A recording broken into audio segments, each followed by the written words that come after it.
Now on to intermediate code generation, which again, for the people who had asked, is where we actually start seeing the semantic interpretation of this grammar that we had.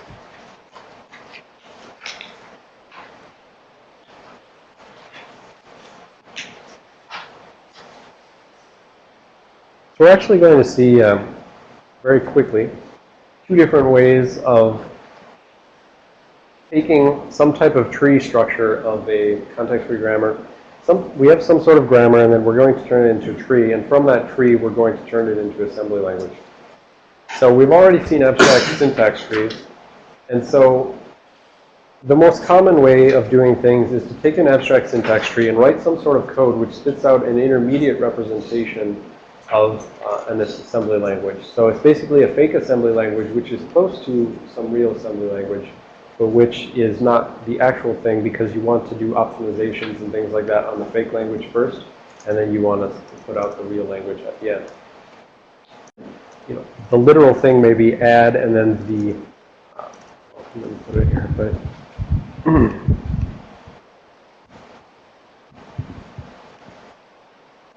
Bill over on the, yep. All right, so, you know, your x86 may be something like add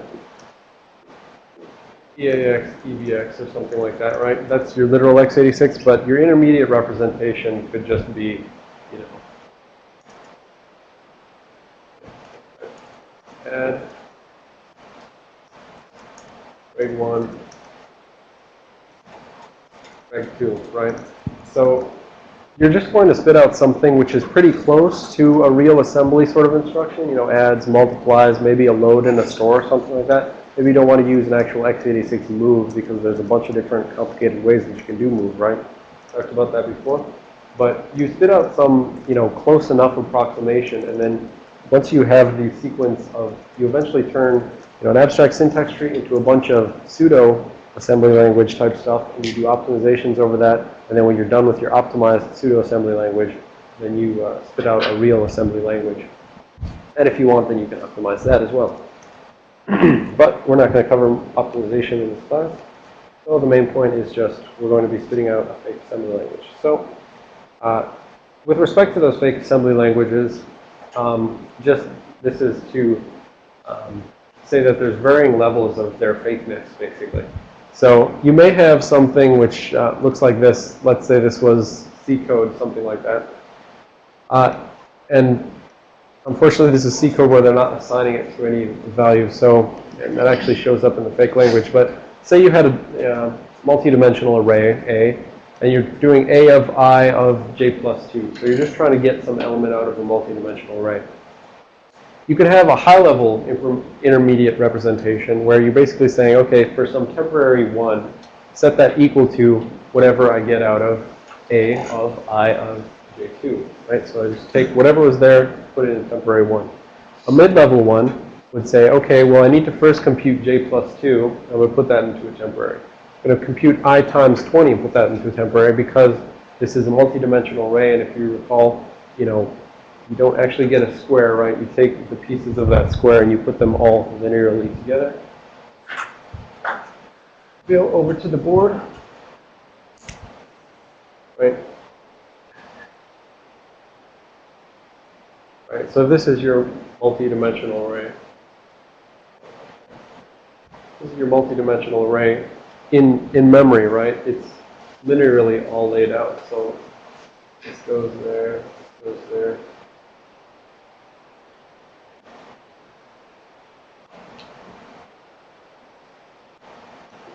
Right, so in memory, if you want to access this row, what you need to do is offset by the size of each of those columns, right? So the number of columns, you need to offset that many. You jump past here in order to get to that, and then you offset however many of that to get there. Whatever. So your intermediate representation may say, okay, well, I need to calculate j plus 2. That's my little offset into the actual to the column where I'm trying to get. And the I times 20, that's to offset to get to the actual row because I'm offsetting linearly into that linear array. So I times 20 because the size of the array is 20. 20 columns. And then you may take T1 plus T2, those two temporaries, in order to say that's my total offset into the linearized array. And then you may say, okay, well, that's my total offset, but then the size of each element in it is 4, so I need to multiply by 4 in order to get the number of bytes to move in memory. So we're assuming that a float is 4 here, and we're saying we have however many floats.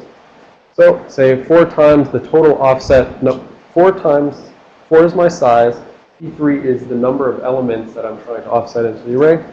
And then I may do, adder A equals T5. This is going to be like the base address, for instance. So that could be the base address of the array. Put that into temporary 5. And then do the base address plus the total number of bytes past the base that I'm trying to go. And put that into T6. And then the star can be dereferenced, right? So go to memory at that address, because this was address plus some offset. So I've got an address in T6. Go to memory at that address, put it into T7, and that's how, T7 is ultimately the result of this statement, whereas T1 was here.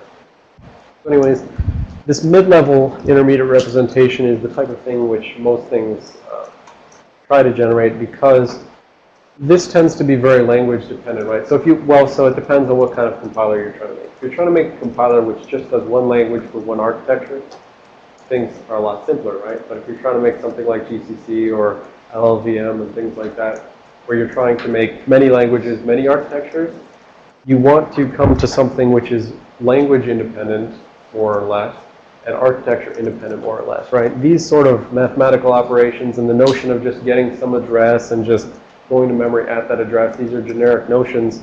So we want to go with some generic representation, and then we can use that for every language. We turn it into that, optimize that, and then eventually spit out whatever. And of course, to do that for every language, you have to have some front end which takes every language and puts it into that form. But once you have it in that form, you can have all the common optimization code, basically. But on the other hand, if you want to go, really close to your actual literal assembly instructions right from the get-go, you can potentially go down to a low intermediate representation. And here, here we're starting to see some of that stuff we saw in the intro x86.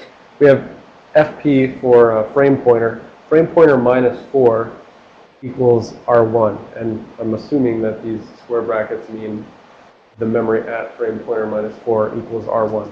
So we're now starting to see if frame pointer, so if in x86 the frame pointer would ultimately be the EBP register, we're starting to see those things like, remember, EBP minus something was our local variables, EBP plus something was our parameters passed in. And so this is saying, oh, well, I need EBP minus something for a local variable, something like that. So you can eventually get down to, pretty close, but it's not real x86 yet, and so you could ultimately turn that into x86 when you're done. So what this is some recursive, this is a recursive sort of tree traversal kind of algorithm in order to generate the intermediate representation, some of this, fake assembly language, out from an abstract syntax tree. So I'll come back to this in a second, but here's what we're going to be trying to go for. So here's the grand overview. We've got a statement, A plus B minus C times D. We're trying to generate some assembly code which does so that when the assembly code is done, we have the result of A plus B minus C times D. Taking that, now I know why I wanted to go back to talking about Lisp and stuff like that. So taking that statement, we can turn it into this abstract syntax tree. Again, operators are internal nodes. Depth sort of depth specifies precedence, right? So we know that per our normal order of operations, we got to do what's in the parens first, and then we got to do the multiply next, and then we got to do the plus after that, right? So if we want to do our normal order of operations like that, we do what's in the parens first. This is the very bottom thing, right? B minus C. The result of that gets multiplied by D. The result of that gets added to A. So I kind of think of, the way that, I think of the way that code and stuff, handling abstract syntax trees or the next type of tree that we see, I think of it as sort of like, the algorithm is designed to like consume these things and fill it in with some, new node which just has a literal value. Then consume this part of the graph, the tree, and fill it in with a literal value. And then consume that and fill it in with a value. And the result should be this total value that we had at the top. So Now, the interesting thing here is that the way that these abstract syntax trees are specified lends itself very well to prefix or postfix. What's the word? Implementation. What's the word for I'm putting my operators, prefix or postfix? Notation. I think that's good enough. Thank you. Prefix or postfix notation. So, you know, we're taught in school that we need to do infix notation, which says I'm going to put the operator between the two operands, right? Operand is here, operand is there, operator goes in between them. Abstract syntax trees actually lend themselves very well to prefix or postfix notation because it's basically saying whereas over to the board, Bill.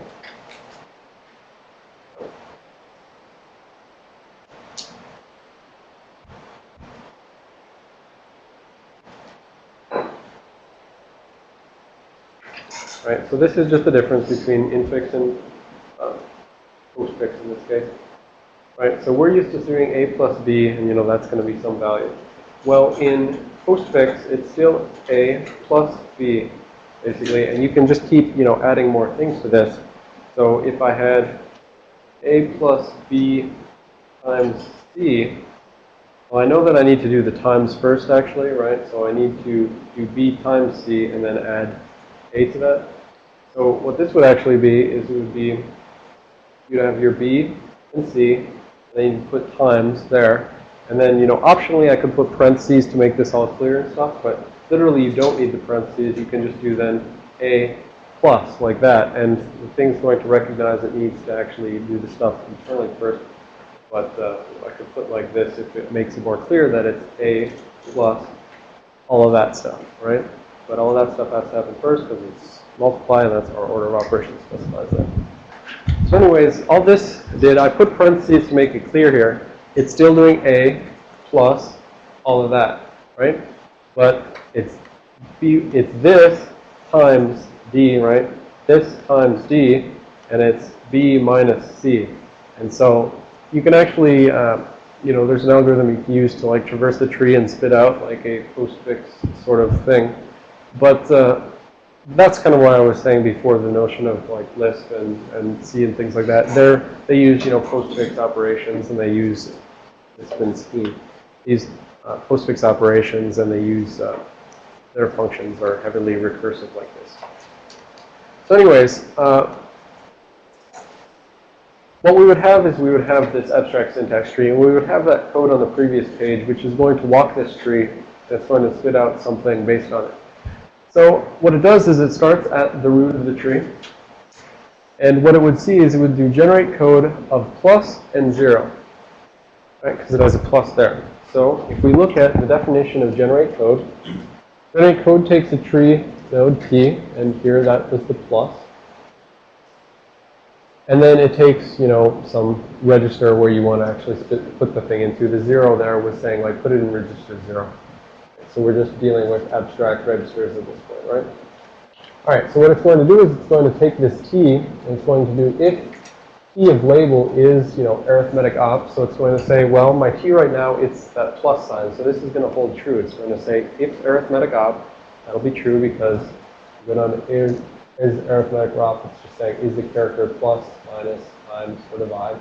So if the label for this tree node, this is the tree node. So if we say if the label for this is plus, minus, divide, or times, then it's going to generate code for the left and generate code for the right. And then after that, it's going to generate an arithmetic op. So these are recursive, and the generate arithmetic op is basically saying, you know, that's where it actually spits out the thing, which is the pseudo assembly language. It's saying if your label was a plus, I'm going to put an add instruction, you know, pseudo add instruction. If your label was a minus, put a sub, multiply, divide, etc. And so it would recurse down, it would generate, so it recurses down the left and the right side of this tree first. And when it eventually gets, you know, there's no more left and rights, it's going to spit out, you know, an add, a subtract, a multiply. And then otherwise, if it gets to something where it's not actually a plus minus times, if it's not an interior node, then it'll generate a load. where it's going to take the label and the register number, and then that's basically just doing a pseudo sort of load instruction. So going back, we see, we start here, the label is plus, and so it generates plus, and so there's a generate code for the left, there's a generate code for the right, and right, that has all of its subroutines, but it's generate code for the left, generate code for the right, and then this, they filled in, this would be the generate load, or sorry, that's the generate arithmetic operator. Yeah, that right there. You do the left, do the right, and then generate arithmetic op, and that's just spitting out add, subtract, multiply, or divide. Right. So left, right, and then spit out an add because this happened to be a plus. All right, so for the left, we can recurse down to that, and we can do generate code on that. And then it's saying, okay, well, your label is A. That's not an arithmetic op. So that first thing, is not true. So this right here, this condition does not hold. The is arithmetic op is false. And so it goes down to generate load. And so then it's just going to do load of A, basically. Right? So generate code, not an arithmetic op. So it writes load A, and then that 0, register 0. So that's our first thing that we ultimately get over there. So we did the left branch. It says load A into register 0. Now we go down to the right branch. It says multiply. Well, that's going to recurse down to the left branch, and the left branch is going to, again, recurse down to the left branch. Ultimately, we get to a B. That's going to do, right? So we recursed from times to minus to B, and then the B is just going to do load B into register 1. Then we go up. We do the right branch. So up. And the right branch, C, generate code for C, load C into R2, up, minus, spit out, subtract. Right, so basically, going down, we're saying for this, I spit out loads, and then for these, I spit out, adds or subtracts and things like that. And so ultimately, what you get over here, if we follow this code, and we want to see that this pseudo code, this pseudo assembly language, generates the correct result that that original statement does.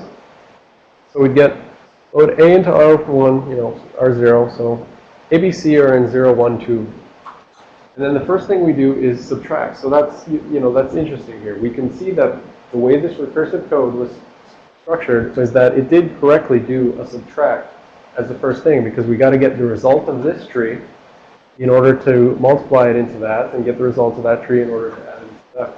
So ultimately, because of the way that this abstract syntax tree was formed, and because of the recursive descent of the tree, the subtract instruction is our first thing. So we do correctly get R2 minus R1. R2 is C. So C and B. So let's see, R1, so it's B minus C. So we know that here at least they're doing like Intel syntax is what we called it before, and that R1 equals R1 minus R2. Right, so I'll write that on the board actually quickly, just so that. The problem is I feel like their load is backwards. So for the ASM instruction, R1, R2. That's basically doing R1 equals R1 minus R2, right? So that's like the Intel syntax type thing that we know. All right, so now we have R1 equals the subtracted value. Now it's doing loading R2, or sorry, loading D into R2, right? So that's the problem, is that it's backwards here, that A goes into R0, but it's clear enough. All right, so now again, it's going to be doing R1 equals R1 times R2. So R1 was the result of that subtract, right? So it's just accumulating it into that R1. So now it's multiply and then add R0 into R1. R0, again, was up there. It was A, so we're doing A plus the result of this multiply, which was multiply plus the result of this subtract. So you can see how this ultimately spits out the correct pseudo-assembly language, which does generate those in the correct order of operations, assuming common order of operations. And so now what you could do is you could start turning those into, so what, if this is the intermediate code generation stage, right? And so from here, potentially the compiler could say, okay, now all loads get turned into x86 moves. All adds get turned into x86 adds. fills in the correct registers, it has to start choosing, which registers it wants to use, which registers it wants to reuse, things like that. But that's a separate thing. All right, so that was our quick seeing of abstract syntax tree to intermediate representation. We're not going to show the translation into actual machine code. I think that's pretty clear how you can turn a load into a move and an add into an add and stuff like that. So we're going to see now abstract assembly trees quickly.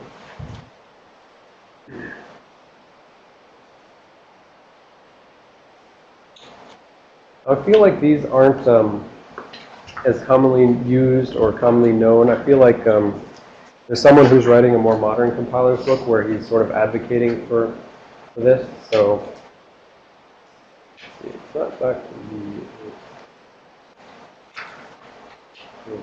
have a link.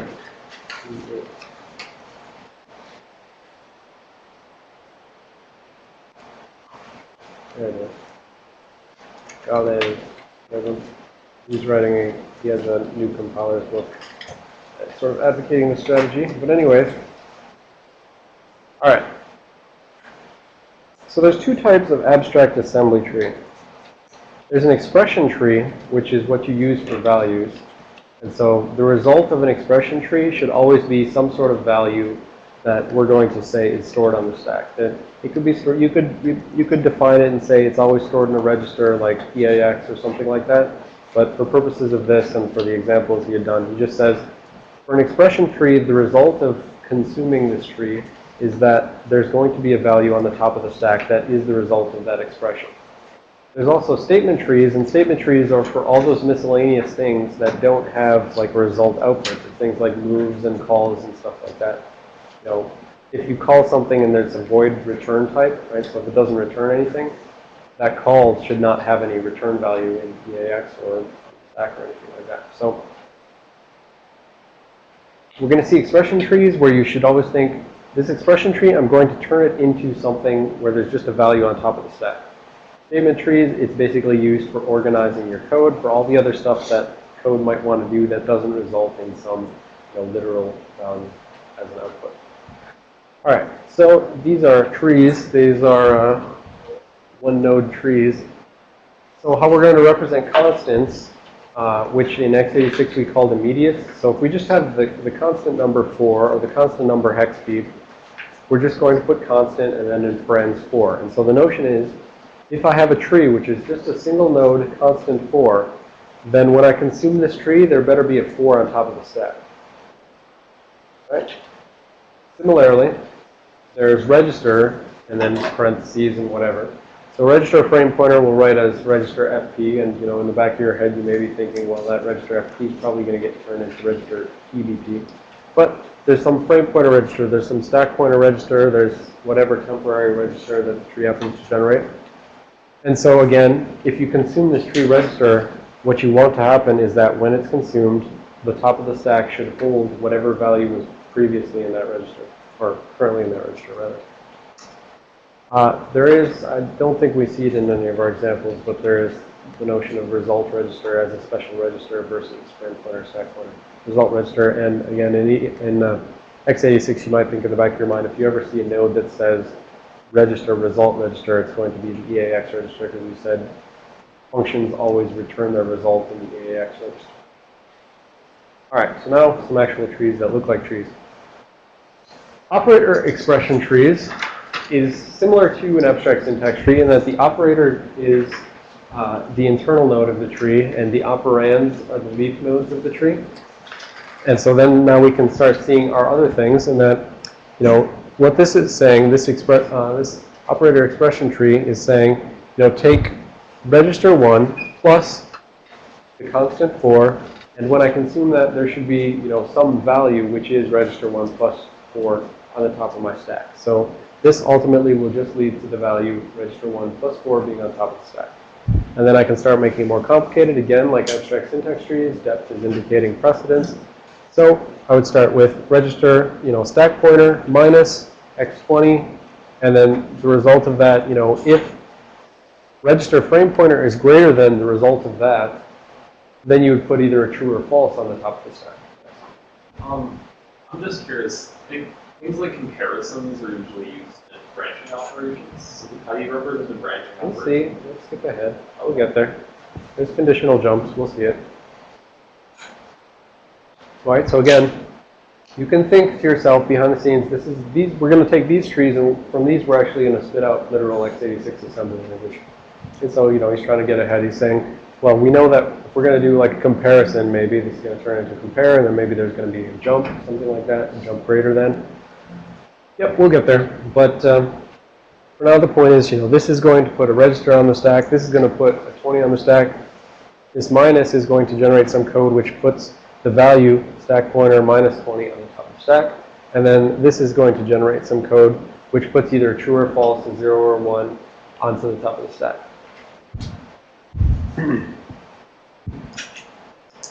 All right. And memory expression trees are basically just take whatever's below it on the tree and treat that like an address. Go to memory at that address, pull out the value, stick it on the top of the stack. So this is just like saying, this is like a tree that says dereference whatever's below it, right? So if I had, a constant 12 FFD0, it's saying, take that constant, treat it like a memory address, go there, grab the value, put it on the top of the stack. That's what happens when we consume this. And you can make it more complicated, right? So now we see something that looks sort of like a variable access. Register, or frame pointer minus 4, go to memory, put that on the top of the stack. And again, we might think that eventually frame pointer is going to be EBP minus 4. Those are our local variables, right? EBP minus something, local variables. Go to memory at that location, put it on the top of the stack. This is maybe how we get a value out of a local variable. All right, call expressions. So we're going to see call statements and call expressions. To keep them separate, again, expression trees always have a value on the top of the stack when they're done. Statement trees don't. So our expression trees are basically saying whatever the result of this call is, that's going on the top of the stack. So here we may have, there may be some code that says add 2, 3. These are just some actual function someone implemented add. That code might get turned into, this abstract assembly tree where you have a call expression saying the name of the function, call add, and then now we're passing parameters. Each of these child nodes of this tree are parameter to be passed to this function. So similar to, well, the same as when we're dealing with, actual x86 stuff and C stuff, we're going to assume right now that this is using the same convention of when parameters are passed, they need to be passed from right to left. So just like when we saw x86 assembly, it always pushed that, then pushed that, and then called the function. Similarly, with this type of tree, what we should be thinking is that, this is going to go onto the stack, that's going to go on the stack, this is going to be called, and ultimately the result of this is just the return value on the top of the stack. Right? And so I can do something more complicated. Let's see. There's something. I think I fixed that. I think I did. Yeah. No. Didn't do that.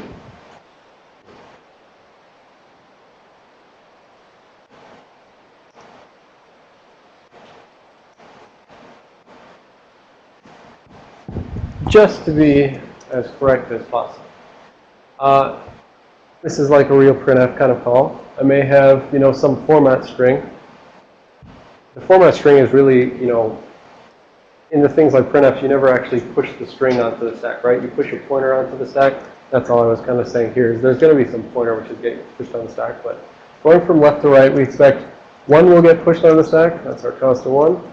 A will get pushed on the stack with the value of A, right? So we need to go memory, and then we go, frame pointer minus something. This is the address of our variable A, go to that address, grab out the value, stick it on top of the stack, and then just literally take this pointer address, stick that on the top of the stack, call printf, the result will be on the top of the stack. Yes? You're doing like frame pointer minus 4 just as an example, yes. Right? Because that's where it could be, right?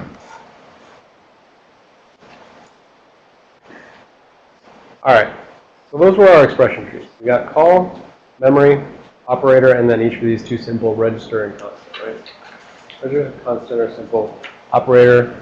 just going to put, you know, the value of whatever that operation is on the top of the stack. Memory goes to memory at some address. It treats whatever's below it as an address, goes to memory, grabs the value, and call. You're pushing these things onto the top of the stack from right to left, and the result ultimately, you got to get rid of all that stuff on the stack, and the result is just a single value on top of the stack, the result, the return value from the function. All right, move statements. So again, statement trees now are not going to have anything on the top of the stack. They're just a way to structure stuff so that ultimately your compiler can come along, read the tree, and spit out the assembly which does the right thing. All right.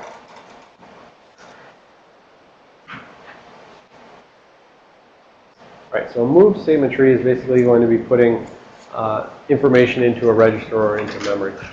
We sort of had an argument about the right way to specify this, but we'll see. All right, so top one there, all it's basically saying is take the constant foosball, move it into register reg1, right? So there's nothing on top of the stack, and we know that this is going to probably generate a move instruction in x86. It's probably going to move that constant into some register.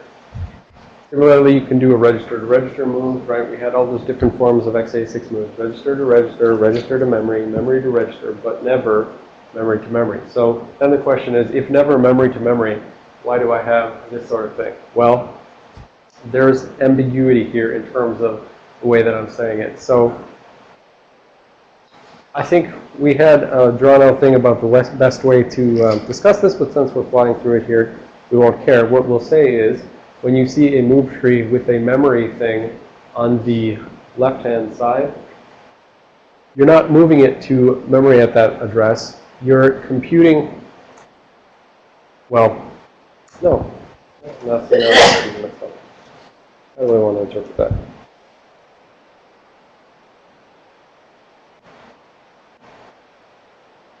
Yeah, we'll say this abstract syntax tree, abstract assembly tree can move memory to memory, but you know, the tree can conceptually move, you know, some value from memory to some other place in memory, but we know x86 can't actually do that. So you can't like generate a single instruction for this, but you can still generate a sequence of instructions which will ultimately do this sort of move from one memory location to one memory location. So, you know, if you have the statement a equals b, right, you know that a is actually some local value, local variable stored at, you know, EBP minus 8.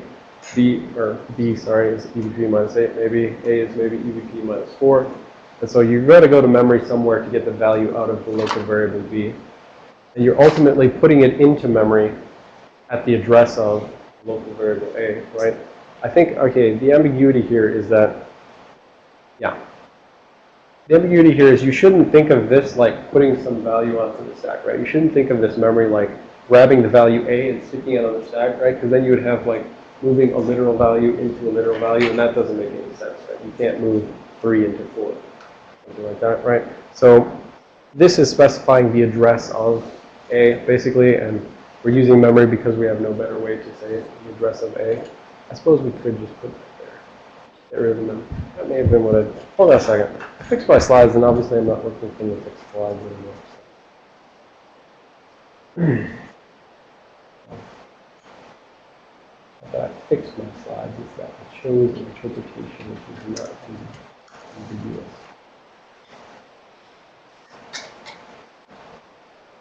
Yeah. The way I changed my slides is so.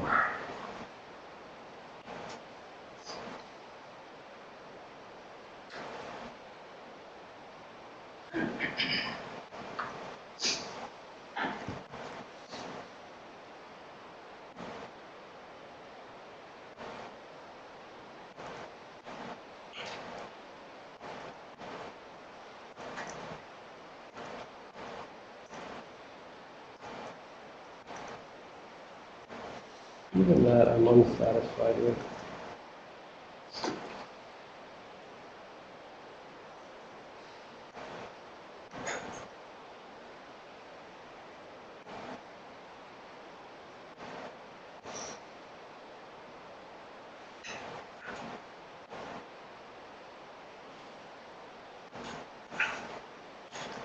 I think I basically changed the slides to make it like this. It's really 6 of one, half dozen of the other. The main thing is being consistent, and when I introduce this inconsistency, it just makes it more confusing anyways. But the other thing I'm trying to say here essentially is, right, we're not treating this memory like go out and grab a value. We're treating it like, you know, that's some address. Well, even that doesn't make sense. Even like that.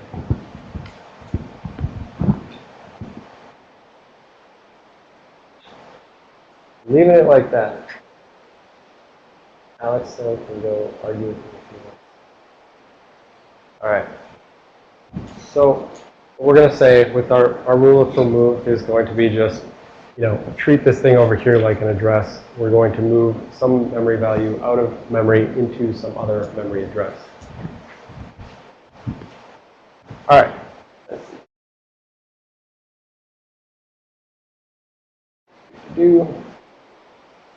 All right, so this is where we're getting closer to answering Reed's question about jumps, and we'll talk conditional jumps next. So these are the simple cases, labels and jump statements.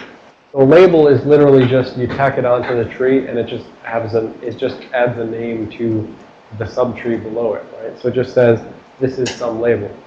Jump, though, is actually a type of node where, you know, this type of statement tree is saying, you know, I want you to immediately and unconditionally jump to some label, right? Wherever label is on my tree, I'm going to jump there immediately. And we'll see with the complicated thing here in a second. And so you can think like actually call instructions are sort of jumping to a label as well, right? If you have a function, that function needs to have a name. That name is basically just given by a label. All right, so this is where we deal with conditional jumps, basically. How do we, you know, if we're doing something like equality or greater than or something like that, you know, how do we ultimately write that? So conditional jump, what it ultimately means is it says if the subtree below it is true, you know, if the result on top of the stack from this subtree is true, if it's 1, right? We said that this expression tree is going to put a 0 or 1 on top of the stack. If the result is 1, then immediately jump to some label. If not, then treat this entire tree as a no-op. Basically, it does nothing. Right? So you either jump to some label or you did nothing, and conceptually, right, you fall through to whatever rest of the tree you happen to be dealing with.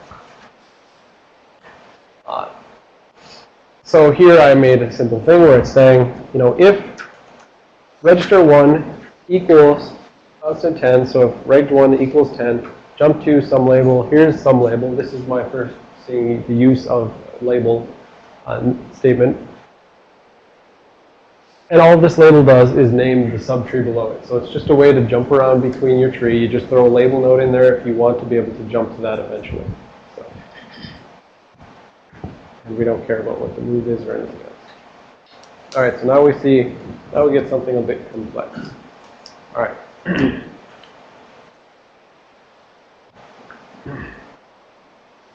So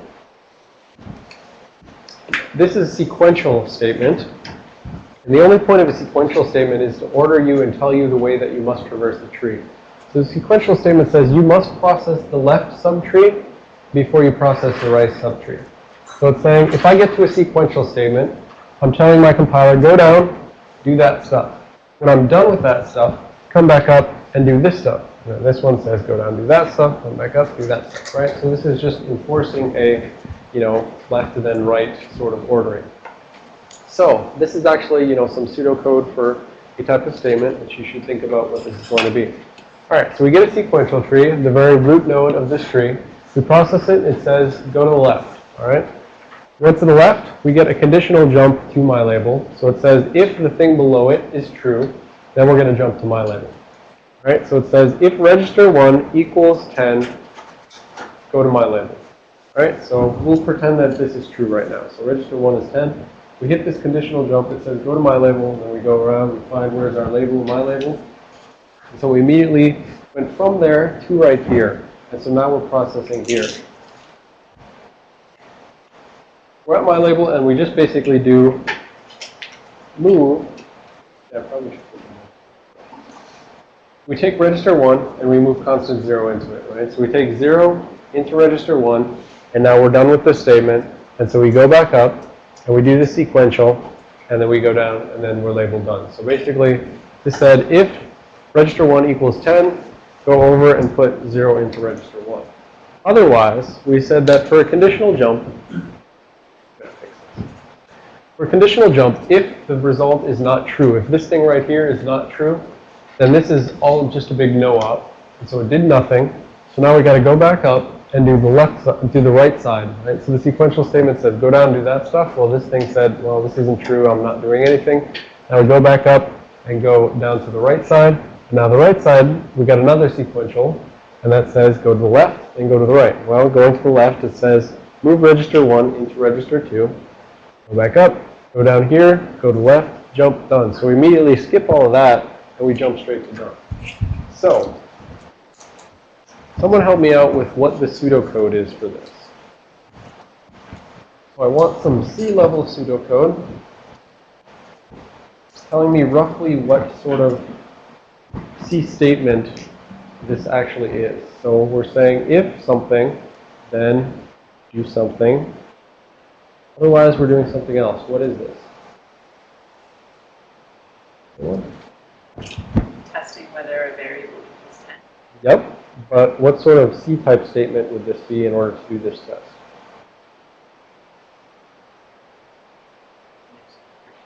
You might start out with something like an if statement. Yes. And because you've got a conditional. yep. So start with an if. What am I putting inside of my if statement? Well, your if is going to branch out. You're going to have, right now, I think it's going to parse to if conditional jump on your left. Right, but the conditional jump is implied within an if statement, right? So we don't need that. Right. Oh, so in other words, I'm being redundant. Sorry about that. So we know the if statement takes something within the parentheses. What is this actually going to take within the parentheses? What is it actually checking on? But if register 1 constant 10 is equivalent. So it's doing if reg 1 equals 10. All right, what's next, right? There's some body of this if statement. Right. Then I guess it would be I guess it would be an else statement? Well, what about if this, let's say, in the case that this is true first? And Chris, thank you. Let me let someone else in the audience suggest something. Anyone, what do we think is inside of this if? Could be jump, or it could also be the code under my label. It could be the other part of the tree, which seems to be register 1 equals 0.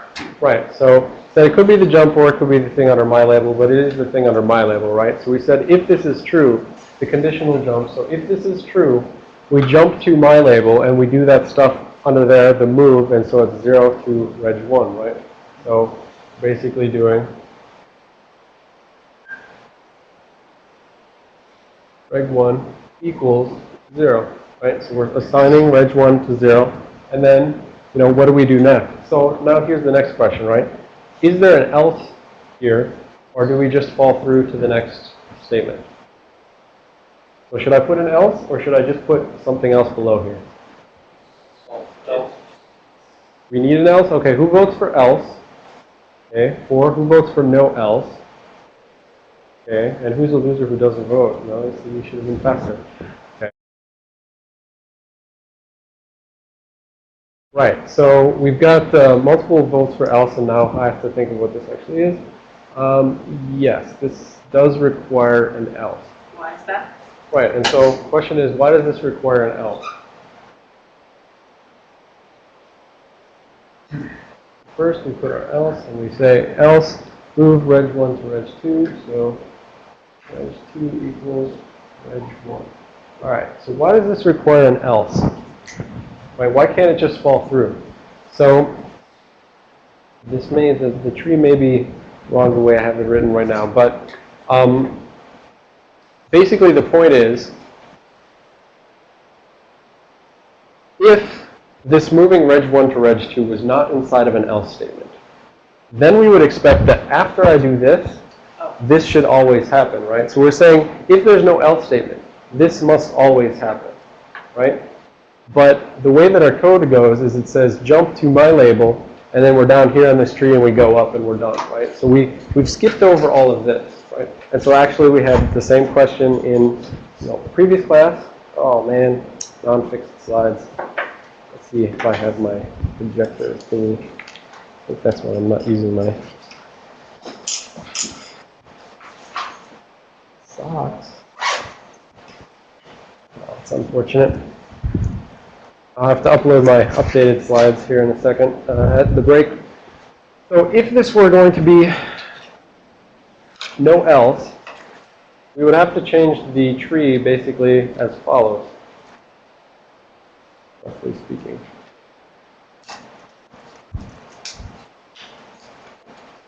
We would basically take this, and we want this to be, always executed. So we'd get rid of that. And we move that.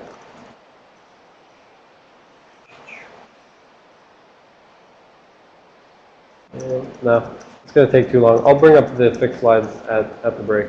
So. Right, yep. So, he asked, can we think of the conditional jump like a conditional jump in x86, like jump greater than, jump less than, etc. And yes, basically, we can think of it like it updates the instruction pointer to immediately go to wherever that label is.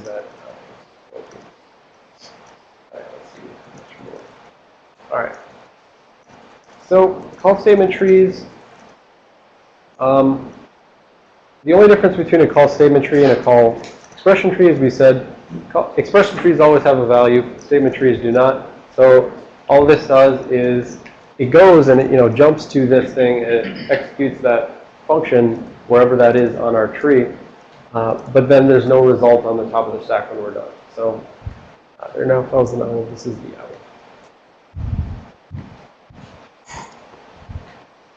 All right. So starting from that, I'm going to just whiz through here and do an example, and then we'll take a break. So now what we need is we have our abstract assembly tree, and there's going to be some rules for taking your grammar and turning it into an abstract assembly tree. We didn't really see that side. But now we're going to see, once you have an abstract assembly tree, what sort of assembly code do you spit out from that tree? How do you process it in order to always put out the right assembly code based on it? So our first rule is that we're going to say anytime we see constant, we're going to use the x86 assembly instruction push, x where x is that constant. So if we see constant 5, we push 5.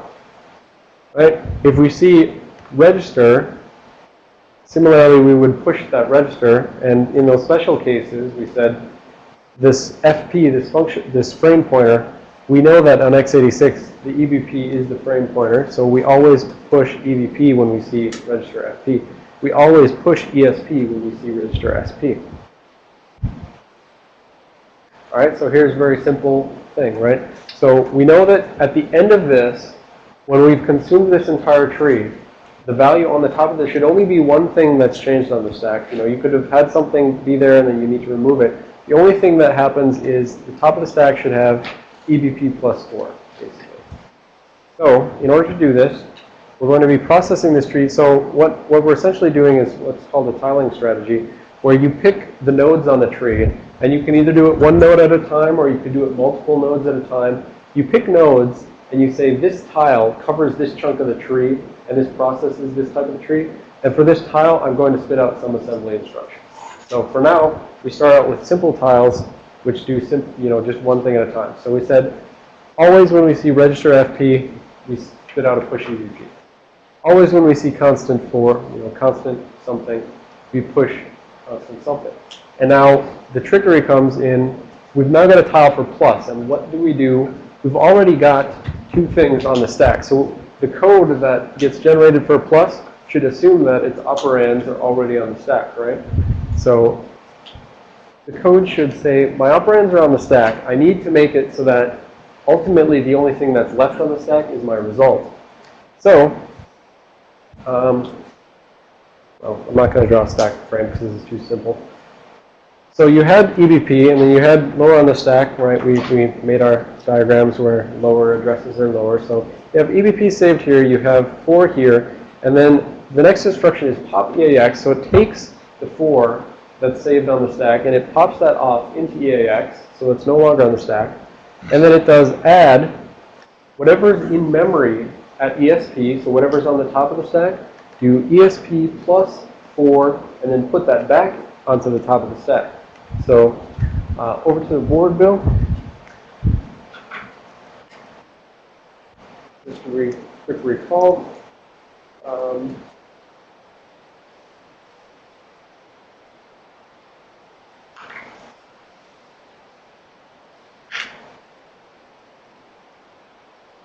Right, so this does ESP equals ESP plus EAX, where that was 4. Right, so ESP plus 4. And this, remember, the square brackets in our Intel syntax says the value at that memory address, right? So we're taking the value out of the top of the stack, which is the number, whatever was in the register EBP. I guess I'll put this here as well. Here. Right? So our first instruction came along, and we saved EBP, right? That was the very first push EBP. And then we push 4. Right, and we know our stack pointer keeps getting updated to follow along these values. We pushed 4, but then when we get to that pop EAX, we get rid of the 4 and we put it into EAX. And then now we only have one thing on the stack. And so we're saying whatever this value is there, right? So this is our saved EBP. Take the value out of that memory address, save EBP plus 4, and then put it back into the memory location that EBP point or ESP points at. So ultimately, when all is said and done, the only thing we have on our stack is EBP plus 4, where whatever EBP was literally 12FF whatever plus 4. So that sequence of instructions resulted in only the result on the top of the stack. And that's our point here with trying to digest these abstract assembly trees. We say, I want the rules to be such that whenever I see this node, I can always output that assembly instruction. So no matter where I see a plus node in my tree, I always put these out because I should always have already had my parameters, my operands pushed onto the stack for me by whatever other nodes were being processed on the tree. And that's why you'd have to think that your tree traversal needs to go depth first, and it needs to go down, and it needs to get the stuff onto the stack for you before it goes up and generates that plus, for instance. Question. Yes? In practice, if you have an operand and 2 terminals or constants or whatever you want to say at the bottom of them, is there pattern recognition for the whole unit that just puts out the... Right, so she's asking, could we just make a single big tile event that grabs this entire thing? In some cases, I think you could. So right now what we're going to be dealing with are, the simplest possible rules. But yes, you could absolutely, if you could say, like, I'm going to use a different rule if I have, operands which are constants and or registers. But if one of my things is a subtree, right, I can't just grab that because I have to assume, well, theoretically you could because you just assume whatever's on the stack, right? So in that sense, maybe you can. But we will see one simple example where we actually group together 2 nodes on the tree and treat that as a single tab. All right, so similar thing, pushing the frame pointer, pushing 4. But now we said for the greater than, the result of this expression is either true or false, right? And so we need to either put 0 or 1 on the top of the stack. So what this does is it uses some assembly that we haven't seen in the previous classes, but this set G, the G here is like the condition code, sort of like when we had jump G, jump greater than. This is set greater than. So this is a conditional set, and it takes whatever the address is that it's given, and it sets that to 0 or 1 based on whether the condition greater holds. Right, so I didn't learn about it, but you can look up set CC, which is like that JCC that we have for the jump conditional code. So set CC says, this thing, like those conditional jumps, it checks the E flags register, and it says, whatever the flags are right now, there's going to be some combination of flags which specifies the previous operation, greater than held true, right? So it checks the flags and it says, if greater than held, then at the memory address, top of stack, ESP, then go ahead and set that to 0. Or sorry, if it's true, set it to 1. If it's false, set it to 0. And so similar to when we had the conditional jumps, we have to have like a comparison to do the, setting up the E flags to figure out whether it's greater than, less than, equal to, whatever. So we've got our two values, 4 and EBP. Again, we pop the 4 because the only thing we want on the stack at the end of this is 0 or 1. Pop the 4 off so that now the only thing on the stack is the EBP. And so now what we're doing is compare ESP to EAX. And if it's greater than, we're going to set the top of the stack. So over to the board. We said there were a variety of ways that we can think about the compare instruction, but in this case, I think we're going to treat it like that black box kind of thing. So we said this would do compare ESP, and there's going to be some mystery operation which is going to be enforced by the next instruction probably. Then compare that to EAX, right? And so we can see that based on the next operation, it's going to be a greater than operation. What we're trying to say, this compare would have been doing is the memory value at ESP, which would have been that EBP. It's the only thing on the top of the stack at the time that we get to the compare instruction, right? Because we popped the 4 into EAX. So the time of the at the time of this instruction, ESP is pointing right here at the top of the stack. That's got the saved EBP. And it's saying, is the value of the saved EBP greater than EAX? If so, it'll set the right conditional codes. And ultimately, if this is true, the set G instruction will basically come along and wipe that out and just. Could we zoom in on the board? Yeah.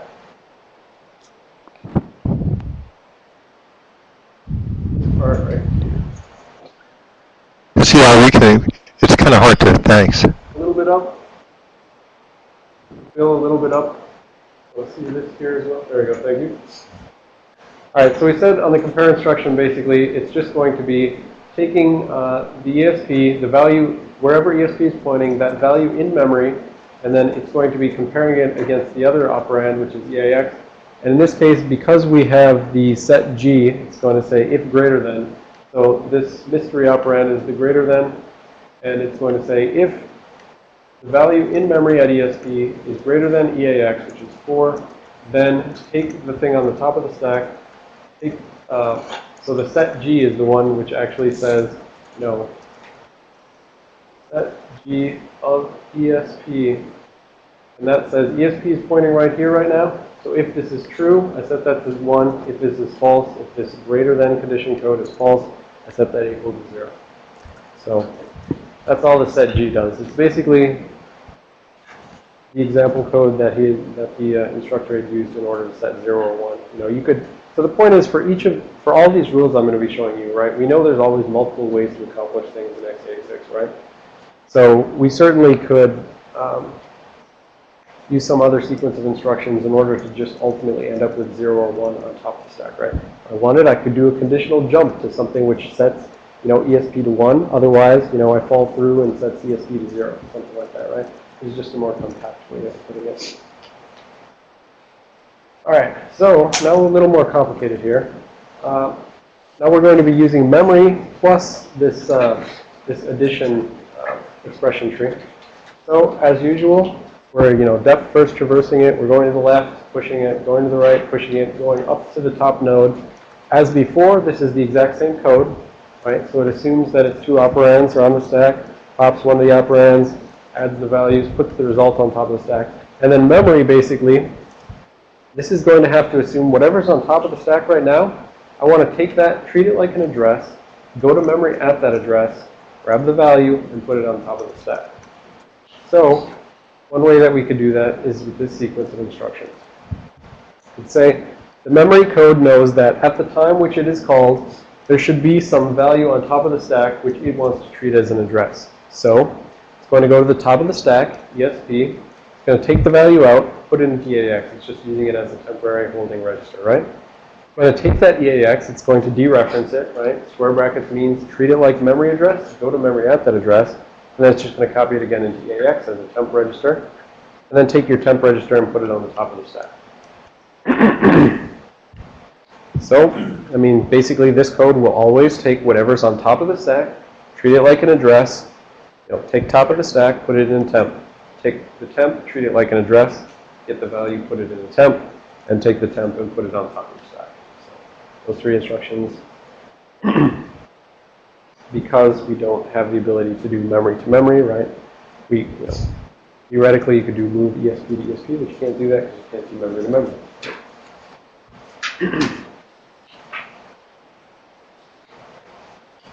All right. Call expressions. Now, we said with the call expressions, we're going to be using, here we're kind of assuming that we're dealing with x86 and we're dealing with C. Well, so we're dealing with C, so for call expressions, when we call a function, we push parameters from right to left, right? And so our tree traversal algorithm would have to account for that as well. It would have to say, okay, I hit a call expression node. I need to traverse to the right first, and then push that on the stack. And then the next most, right most, the next. So the tree traversal would go down, see call expression, go to the right, push constant 5. Go to the left, push constant 1. And then ultimately, you can guess this is going to be some form of call instruction. But, yeah. So what's this actually doing, right? So we've already got our parameters onto the stack in, right to left order. We can just call foo, and we assume that foo, we assume our assembler knows how to somehow figure out the actual address of foo. It's not our problem right now. But then we've got this add ESP plus 8. Is there a question? Yes.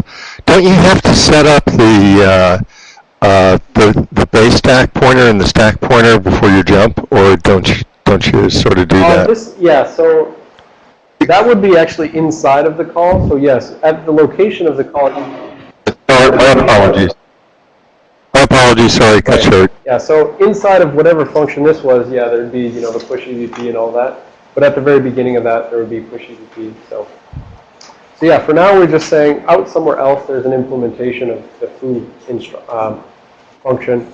We don't care about that for now. All we care is we called it using the call instruction, and then we do our add ESP plus 8 in order to get rid of these parameters on the stack, and then we push EAX under the assumption that the EAX tells the return value, right? We said for this call expression, we want the return value to be the only thing on the top of the stack when we're done. So we put 2 things on, we took 2 things off, and we took the result, which is always an EAX on x86 for the generated code. Although I should say actually, so right now we're dealing with, like, I'm the compiler, and I'm responsible for spitting out code, right? So I am responsible for enforcing this. This is where the semantic values come now, right? If we're saying, it came in the previous example as well as that recursive code, but I as the compiler am now able to enforce any convention I want, right? And so if the semantics of the language say that, for C language, the result is always, on x86, the result is always stored in EAX, that's my responsibility in order to make sure that this code, when it's implemented, puts the result into EAX. It's my responsibility to keep enforcing that. So all of the code which is generated as output of this is responsible for enforcing those sort of conventions, and that's where sort of the semantic meaning gets into these things. But anyways, can anyone tell me what the calling convention of this foo function is, whether it's cdecal or standard call, based on the assembly which I've generated? Without looking at your slides, just as they are. What is that? So standard call is the one where you push it on the stack and you pop it inside the function, right? But the fact that we have gotten rid of it outside of the function foo means that this is cdecal, right? So in cdecal, the caller is responsible for cleaning up the stack parameters, right? In standard call, the callee is responsible for cleaning them up. So the fact that I've generated assembly right here, which gets rid of my parameters that I push onto the stack, means that it's cdecal calling convention. And the 8, this 8 is just assuming that these are each 4 bytes big.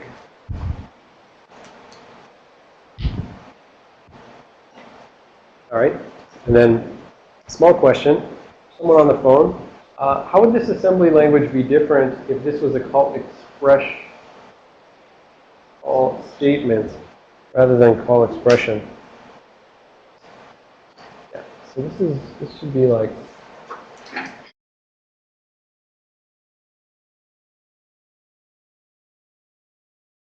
call statement.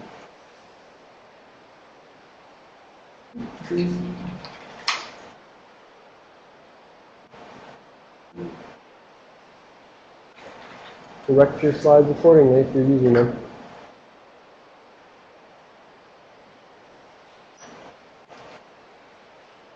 All right. So we said the difference between a call statement and a call expression is a statement puts a value on the top of the stack when it's done. Right? The ultimate result is something on top of the stack. The return value. If this was a call expression where it's not putting the return value on the top of the stack, what would be different with this code? Anyone on the phone?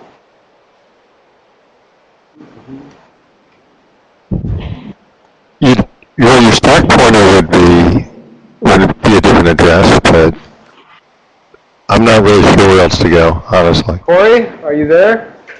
What's going to be different about this x86 code if this is a call expression? How would I change these three instructions?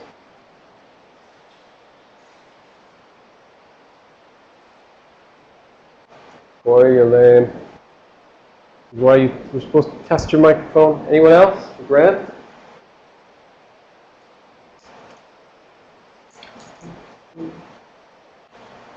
Chris? Ben? Andrew? Anyone? Anyone? Bueller? That's not what it was, by the way. Would it be the stack pointer that would be different? The stack pointer, no. So the stack pointer wouldn't be different. Okay. Will you just parse it? Do you parse it kind of like an inline instruction, like a plus or a minus, instead of like you would like the statement? So, right, we said the statement versus expression. The only difference is with the statement, this is a statement right now, and the ultimate result is we put something on top of the stack, right? If this was an expression, the result should not be anything on the top of the stack. The result should be a net zero change to the stack, right?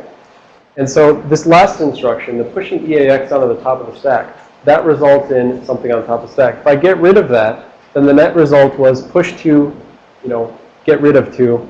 And if I don't have that instruction, there's nothing else on top of the stack when I'm done. So if, for instance, this thing were returning void, right? If foo didn't actually return any value, there would be nothing in EAX. And so we would just make sure we don't push anything onto the top of the stack. So that's the only difference if this is an expression versus a statement. Yep? So the cleanup is different. Yeah, well, see, it's not actually cleanup in this case. So my next question was going to be standard call versus cdecl, but it's not about cleanup here. It's about, this is actually required in order to fulfill the requirement that statements always put something on top of the stack, right? It's not cleanup, it's a requirement that you must put the return value on the top of the stack. And so if it's an expression, there is no requirement that the return value goes on top of the stack, because if it's an expression, you're just assuming there is no return value. So therefore, it's just about you don't have to do anything extra. Now, to the question of when the cleanup would be different, so David, if this was standard call instead, right, so how would this assembly be different? Still assuming it's a statement. If it was a standard call, then you wouldn't see the add ESP8. Right. Yep. So if this was standard call calling convention where the foo is responsible for cleaning up the parameters itself, there would be no add ESP plus 8, right? This is the element of the, so in that sense, this is the element of the cdecl calling convention. This is the element of it being a statement tree versus. So you can have, your 4 combinations of that. Now, there's another calling convention where you put things into specific registers. Right. What's that called again? That's called fast call. We didn't cover it in the x86 classes basically, but yeah. So and also on x86 64 type things, there's conventions about instead of passing on the stack, you pass in specific registers and stuff like that. But yeah. So if we were trying to generate x86 64 code, we could start saying, I must push my parameters in specific registers. I'd be, move 5 to register or whatever, move 1 to register, whatever. We haven't seen fast call. All right, let's see how many more. Okay, this is the last, pretty much the last one, second to last one. All right, so this is to, no, this one.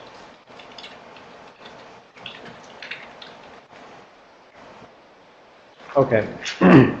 I guess this is the first instance where we start seeing the question that Amy asked about, can we have tiles where we recognize multiple chunks of our tree at the same time? So here, what I could do is, if I see that I'm moving, a register to a constant, what I can do is I can change up the ordering in order to say, okay, well, first I'm going to go to the right. I'm going to push the constant, and I'm going to treat this entire chunk of my tree as a single node. And so what is the ultimate, I mean, we think of what the result of this move statement is. We're taking 4 and moving it into register 1, right? So it's just, like move 4 to register 1. But, so in one world, I could generate a single instruction for this. I could just do move 4 to register 1. In this other, more naive world, I'm saying, okay, I always go down to that node. I always push the constant 4, and then I do a pop into register 1. So this is a move statement, right? So there should be no value on the stack when I'm done. Moves never have the value on the stack. They just do whatever move you ask them to. So we pushed 4 onto the stack, and then we popped it into register 1 so that there's nothing on the stack anymore when we're done. And the net result was putting 4 into register 1, which is what we're trying to get from that statement. And so similarly, you could think that, optimization in this sort of regime where you're actually spitting x86 code directly out from trees, optimization is finding rules which cover larger and larger chunks of the tree, basically. So I could take this tree and I could say, well, when I see that sort of thing, what I actually want to do is,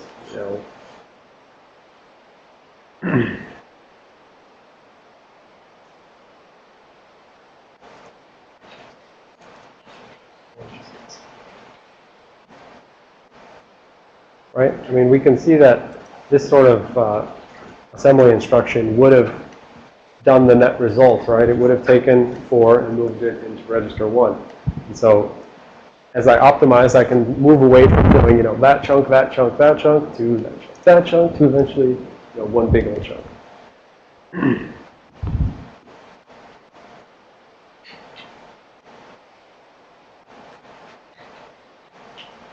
All right. Yeah, and if you go back and look at the x86.pdf, which I recommend to get a little more examples of this. This particular example, I'm fairly certain is wrong in there. So how I would do this is you take the register 1. So we'd go back to left depth first traversal. We take register 1, we push it onto the stack.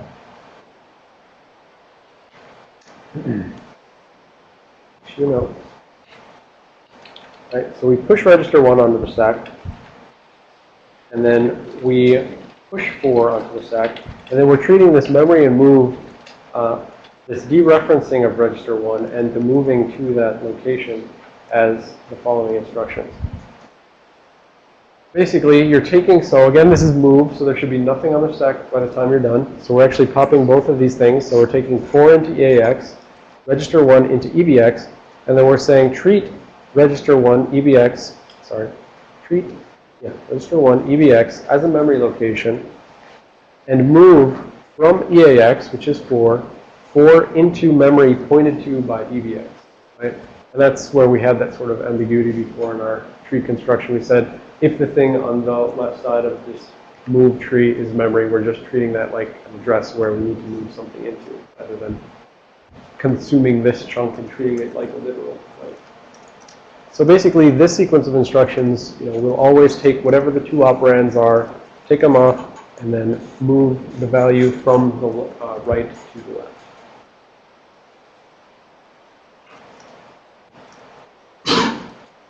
All right, I think this is the last one. All right, so now conditional jump.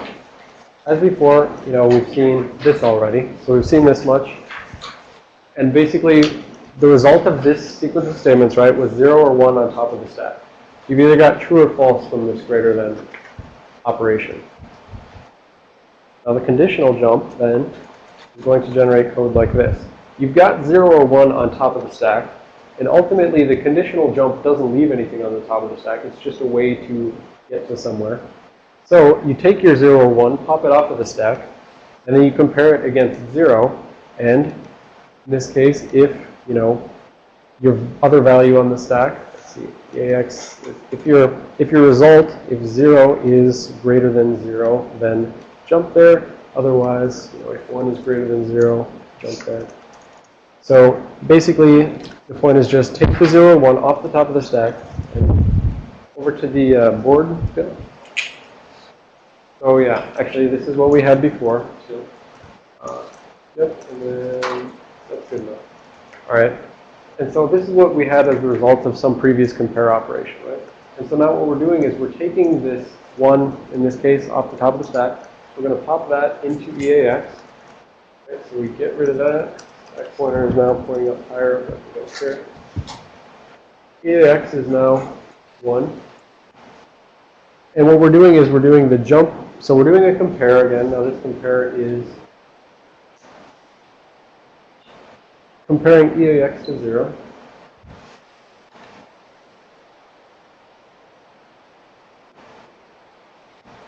Right? And the next thing after it is a jump greater than. So we know that this is going to be a greater than. And so it's basically going to take EAX and it's going to say, you know, is 1 greater than 0? If so, jump to that label. If not, don't. Just fall through to the next instructions, right? So there would be some instructions immediately after this jump greater than. All right, and the rest. Okay, I'm going to take a, yeah, that was not quite succeeding in my going through it. All right, take a 10-minute break, and then